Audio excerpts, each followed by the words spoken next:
Ya, semuanya salam kenal, saya Jana Hanif Pradana. Di video ini saya akan mereview film Emoji Movie. Kalian pasti udah tahu kan film ini, apalagi yang sering nonton channel review film di YouTube. Nah, hari ini akan saya jelaskan beberapa poin intinya, seperti plot, struktur, karakter, dan dialog, serta scene.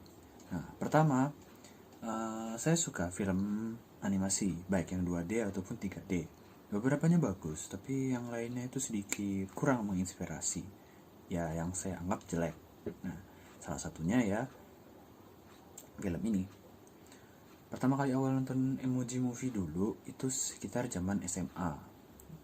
Nonton bareng di kelas gitulah, karena disetel sama guru bahasa Inggris. Ya, tentu ingatannya samar kan. Nah, akhirnya saya nonton lagi. Habis rewatch, banyak yang janggal, terasa janggal di film ini. Ada momen yang kayak lah kok gitu, dan bener-bener straight up bikin kesel. Nah, oke, mari kita masuk ke poin pertama.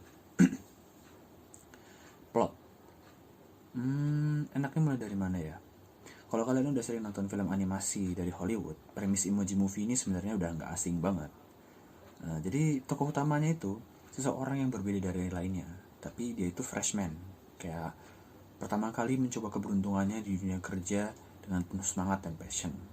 Nah, dan tentu saja hasilnya nggak bagus. Dia pasti ngacau, menyebabkan kesalahan yang mengancam kelangsungan hidup para penduduk di dunianya. Dalam hal ini, para emoji di di aplikasi texting pesan Textopolis. Ya, basically WhatsApp lah di sini. Main karakter di sini, kepanggil aja MC, pada akhirnya harus pergi ke sebuah tempat demi bisa mengembalikan kedamaian menggunakan sebuah McGuffin yang dipaksakan ke dalam cerita.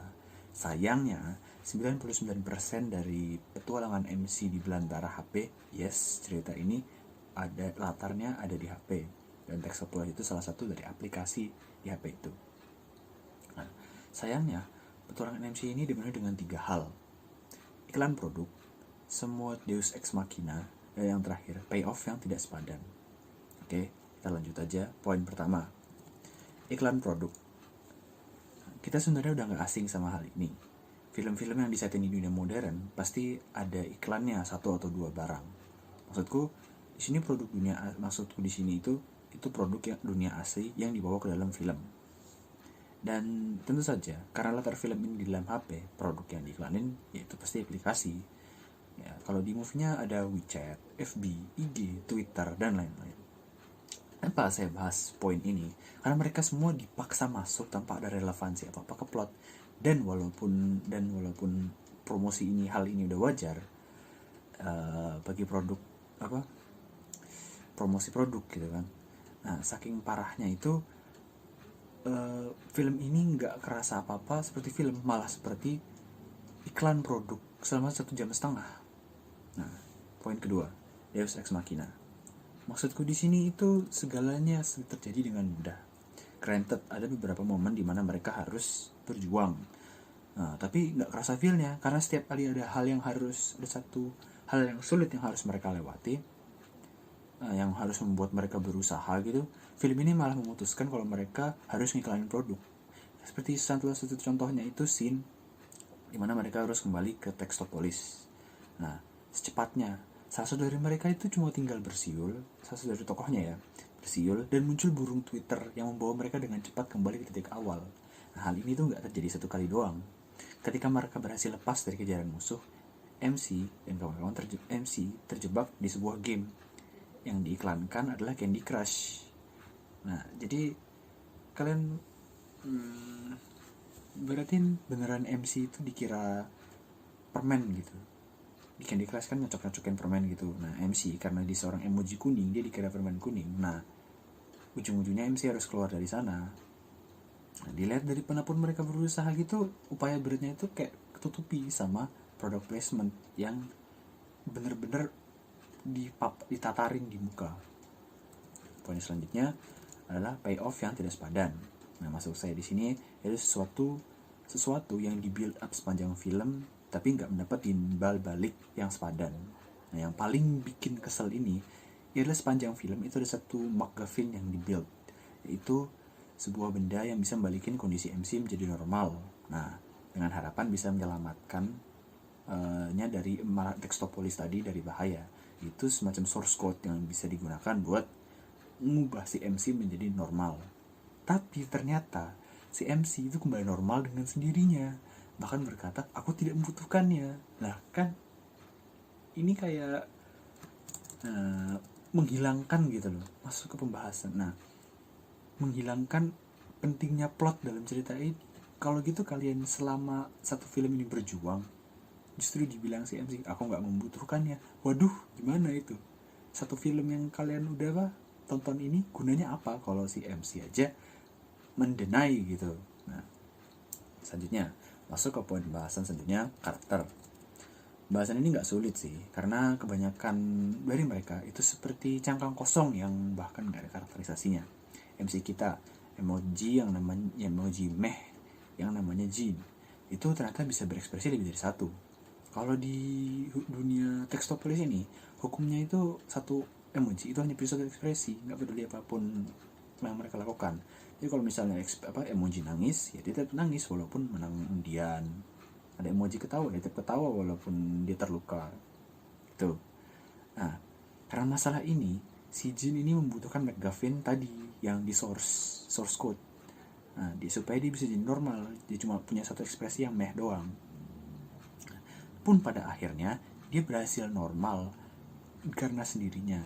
Karena dia itu berhasil normal karena ingatan bahagia dan yang seolah terbangun, namun karena ingatan bahagia dan seolah membangun selama movie, dia memutuskan untuk menjadi sendiri-sendiri itu tidak buruk.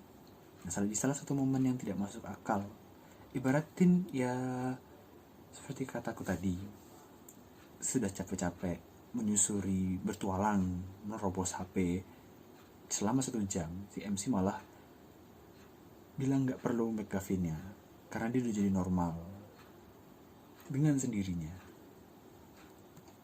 Nah, selanjutnya adalah high five, yang artinya emoji tangan tos. Perannya di movie ini kalau aku lihat cuma sebagai karakter comic relief.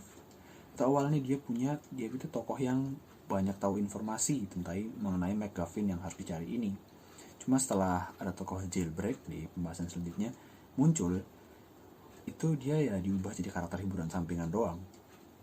Nah, karakter ketiga, Jailbreak, itu sendiri nggak jauh beda dari keduanya. Keduanya jadi karakter penyedia informasi. Dia jadi karakter penyedia informasi di tengah kedua film dan bisa dibilang jadi heroin di film ini. Tapi sayangnya eksekusi bagian romansnya bareng Jin, si MC kita, itu nggak membangun apapun dan nggak berdampak ke plot, kecuali satu saat dimana dia kayak semacam menolak Jin gitu, nge-reject ya, beratin dinolak tembakannya gitulah, menyebabkan si Jin ini dia jadi normal. Di film sebelumnya kan dia aneh kan, nah gara-gara ditolak ini jadi normal secara nggak langsung. Si heroinnya sendiri, salah satu tokohnya ini sendiri juga, dia udah meniadakan fungsi McGuffin yang tadi, yang selama ini dibuild dan dicari-cari oleh tokoh utama bertiga ini. Ya kalau udah kayak gini ya emang udah ada yang masalah nih. Oke, poin selanjutnya itu dialog. Film ini bisa dibilang punya dialog yang penuh eksposisi, tapi karena semuanya poin sebelumnya itu semuanya berjalan terlalu mudah gitu ya, nggak ada artinya. Kemudian scene, nah, kali ini saya harus bilang angle yang diambil di film ini itu bagus, poin plus karena mereka bisa mengunjungi setiap app. Nah, app itu ibaratin kayak sebuah dunia di HP-nya gitu, jadi mereka masuk ke berbagai dunia gitu. Nah, salah satu tempatnya itu yang mereka bisa reinterpretasi bagus itu Instagram. Jadi satu emoji yang berjalan masuk satu foto, dia akan masuk ke tempat yang sama seperti foto tersebut, hanya saja waktu terasa berhenti di dalamnya. Selain itu semuanya terkesan standar, selain poin plus IG tadi ini, dimana animatornya bisa mengembangkan ide gimana kalau IG itu menjadi sebuah dunia gitu loh. Nah, selain itu semuanya standar, kayak interpretasi firewall ya dia benar-benar tembok yang berwarna merah oranye, dan gak terlihat perbedaan yang menonjol dari segi kualitas film Hollywood pada umumnya gitu. Ya mungkin ini aja sih poin yang bisa dipandang jelek sama saya. Sebagian besar itu permasalahan di bagian story, tapi justru itu yang membuat film ini jatuh. Karena melihat CG dan animasinya semua termasuk standar. Menurut saya ini termasuk film animasi yang oke untuk di skip. Bagian story-nya kerasa saling menjatuhkan satu sama lain. Nah tadi MC si Jailbreak sama plot McGuffin-nya. Dengan build up-nya juga nggak seimbang gitu. Karena setelah McGuffin di build up yang tadi, ya ujung-ujungnya dengan mudahnya si tokoh utama berkata, oh enggak, aku nggak perlu. Ya sudah. Nah jadi ya karakter-karakternya juga ya mereka kayak cuma dilempar begitu aja ke dalam iklan aplikasi yang sepanjang 1,5 jam. Dan mungkin itu review saya untuk film Emoji Movie. Sekian, terima kasih. Wassalamualaikum warahmatullahi wabarakatuh.